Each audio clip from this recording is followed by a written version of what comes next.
বাংলাদেশের কোনো সিনেমা ১০০ কোটি টাকার ব্যবসা করবে বছরখানেক আগেও এমনটা কল্পনা করা ছিল দিবা স্বপ্নের মতো, কিন্তু ২০২৩ সালেই যেন সকল হিসাব নিকাশ পাল্টে গেল। ঢালিউড সুপারস্টার শাকিব খানের প্রিয়তমা ঈদে প্রেক্ষাগৃহে মুক্তি পেতেই ঝড় তুলল।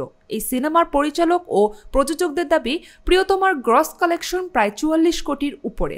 ঢাকায় সিনেমায় যেটাকে সর্বোচ্চ আয়েরও রেকর্ড বলা যেতে পারে। ঠিক এক বছর পরই প্রিয়তমার রেকর্ড ভেঙে দেয় শাকিব খানের আরও একটি সিনেমা। রায়হান রাফি নির্মিত তুফান নিয়ে এবার ঝড় তোলেন শাকিব, লন্ডভন্ড করে দেন ঢালিউডের অতীতের সকল রেকর্ড।